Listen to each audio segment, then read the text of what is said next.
उनको भी सैल्यूट करता हूं। हमारे बीच में कुछ नेता भी है, विधायक भी है, बहुत उम्मीद है उससे। विधायक बनना आसान है, जवाबदारी निभाना बहुत मुश्किल है। एक नई जवाबदारी की तरफ हमको जाना पड़ेगा। साथियों, हम लोग आने वाले समय में, पिछली बार 26 जनवरी के दिन, भगवान टंटा भील के जन्मदिन के दिन, हम लोगों ने पाताल पानी में सामाजिक दीक्षा ग्रहण की, जिसकी चर्चा पूरे देश में होने लग गई थी। मीडिया ने उस बात को दबाया।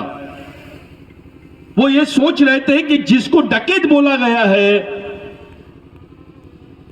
जिसको डाकू बोला गया है, उसके विचारों की दीक्षा ले रहे हैं समाज के लोग।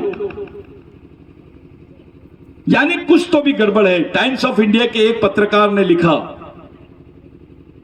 ही वॉज नॉट ए डकैत, वो डकैत नहीं थे, he was a robin hood, वो मसीहा थे। बड़ी मुश्किल से एक आर्टिकल मेरे को पढ़ने को मिला। मध्य प्रदेश गवर्नमेंट मजबूरी में टंटा भगवान का नाम ले रही है, क्योंकि उनको मालूम है अगर ये नाम नहीं लेंगे तो अपनी विकेट चले जाएंगे। उनको मालूम है। तो कुछ राजनीतिक षड्यंत्र के तहत भगवान टंटा भील को हजम करने की तरफ जा रहे हैं।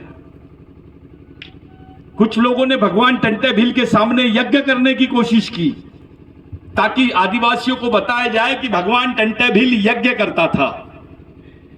शायद मैं आपको बता दूं, जॉन ब्रिटेन करके एक अंग्रेजी अफसर था, उसने अपनी एक बुक में लिखा है कि जहां जहां टंटा भगवान का आंदोलन था, वहां वहां कोई पंडा दिखाई नहीं देता था। कोई मंदिर थे, लेकिन मंदिर भी किसी ऐसे मॉडर्न मंदिर नहीं थे, आदिवासी मंदिर थे। एक पत्थर है, कोई झाड़ है, उसी के आगे लोग बैठे हैं। कई बागदेव है,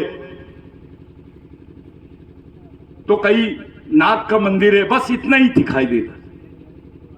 वो सर्वे में है।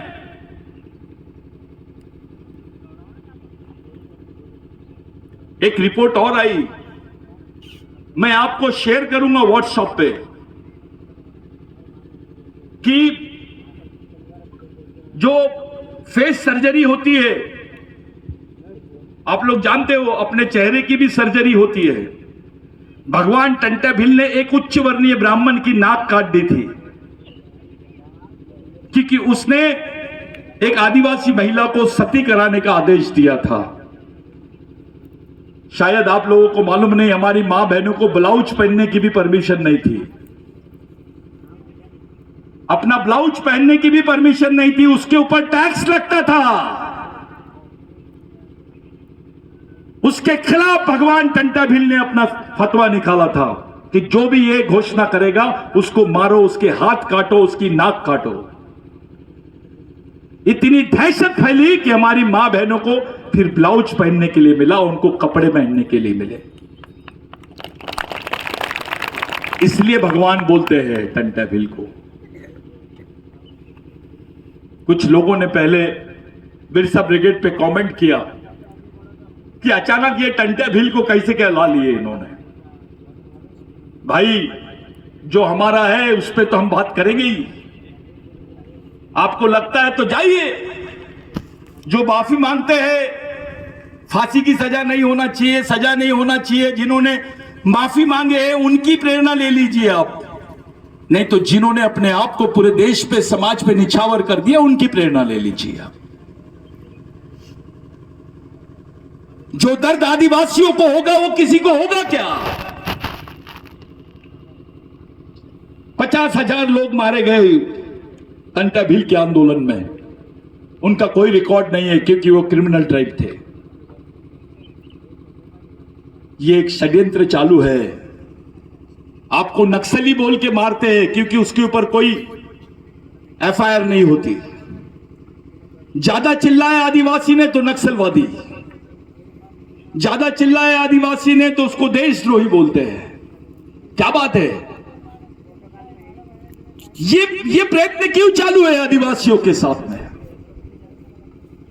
इन सब षड्यंत्र को आपको समझना पड़ेगा। जितना ज्यादा से ज्यादा आप लोग कैडर करोगे, जितना ज्यादा से ज्यादा आप लोग प्रशिक्षित होगे, उतना ज्यादा से ज्यादा समाज का कार्यकर्ता तैयार होगा। ये लोग मशीन से देश में सत्ता स्थापित करना चाहते हैं और हम मिशन से देश में सत्ता स्थापित करने की तरफ जा रहे हैं।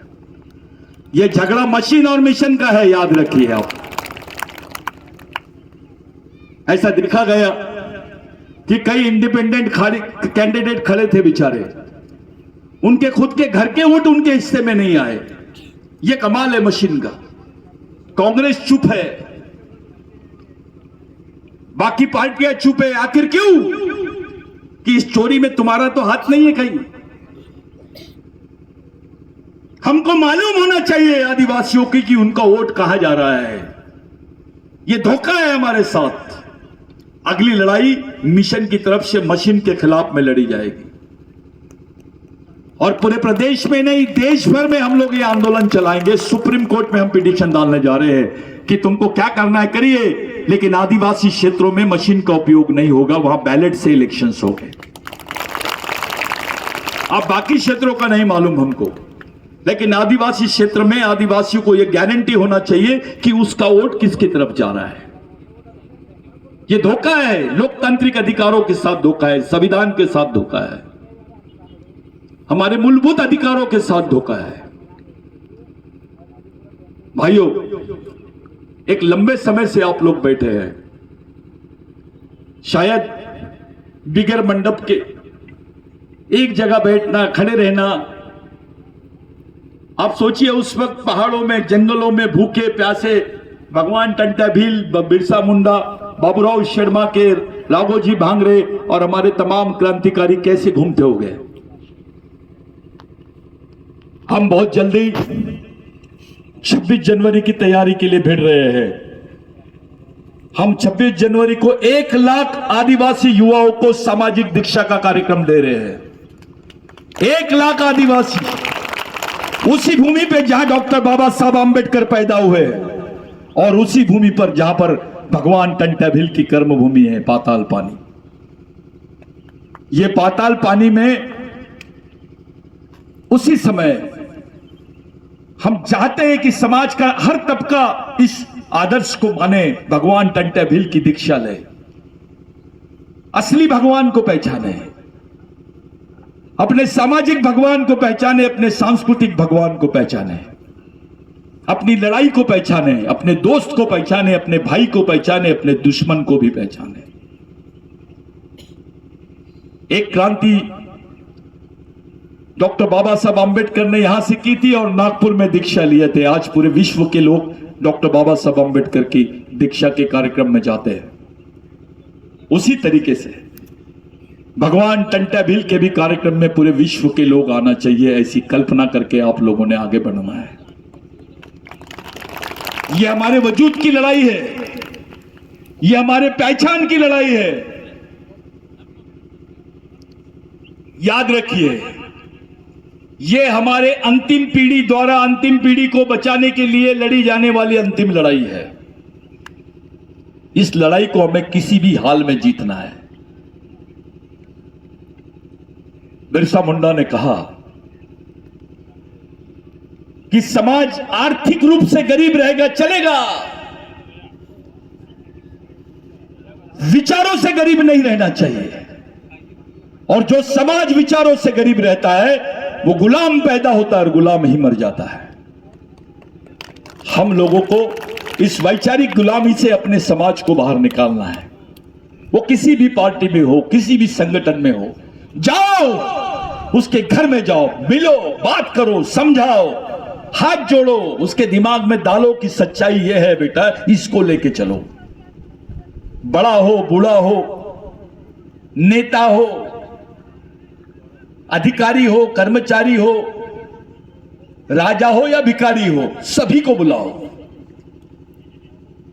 क्योंकि यह समाज का आंदोलन है। समाज के सामने सब समान है, चाहे मजदूर हो या ऑफिसर हो या नेता हो, मंत्री हो।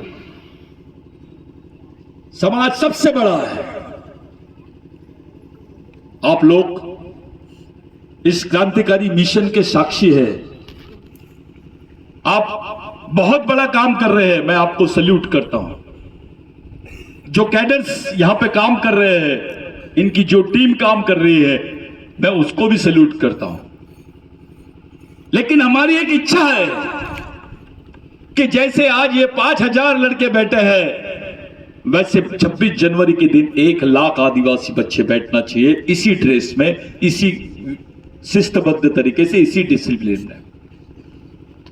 और ये वर्ल्ड में मैसेज जाना चाहिए कि 1 लाख आदिवासियों ने, 1 लाख आदिवासी सैनिकों ने भगवान टंट्या भील की दीक्षा ली है। ऐसे आबा बाबा आते हैं तो 5-5 लाख जाते हैं, ट्रक भर भर के जाते हैं, ऊपर भी टीका लगाते हैं, नीचे भी टीका लगाते हैं। अबे क्या मिलता है? ये है ना बाबा, रेडीमेड दे रहे ना, ओरिजिनल बाबा दे रहे ना, तेरे को जमीन देने वाला बाबा दे रहे ना, तेरे को जन्म देने वाला बाबा दे रहे ना, तेरे को अधिकार देने वाला बाबा दे रहे ना, तेरे को नौकरी देने वाला बाबा दे रहे, तेरे को पहचान देने वाला बाबा दे रहे। और कौन सा बाबा होना? इससे बड़ा बाबा है क्या? अंबेडकर बाबा, उनकी मां भी भगवान टंट्या भील बनाती थी बाबा साहब को बचपन में। भगवान टंट्या भील से बाबा साहब अंबेडकर ने भी प्रेरणा लिया है। भगवान टंट्या भील से बिरसा मुंडा ने प्रेरणा लिया है। जब 12 साल की उम्र में, 13 साल की उम्र में बिरसा मुंडा थे, तब ब्रिटिश टाइम्स में, अखबार में एक आर्टिकल आया कि Robin Hood is no more, he is caught by the British and police. Robin Hood अब नहीं रहा, उसको पकड़ लिया गया है और अभी वो हैंगओवर होने वाले, यानी फांसी लगने वाली है। जब भगवान बिरसा मुंडा ने उसको पढ़ा तो उन्होंने वही प्रण किया, उस लाइब्रेरी में प्रण किया कि मैं टंट्या भील का अधूरा काम पूरा करूंगा। और वो भी 24 साल की उम्र में शहीद हो गया भगवान टंट्या भील के लिए। और वो काम करके गया कि हमारे राजाओं ने नहीं किया, हमारे भगवानों ने भी नहीं किया, वो काम किए हैं इन लोगों ने।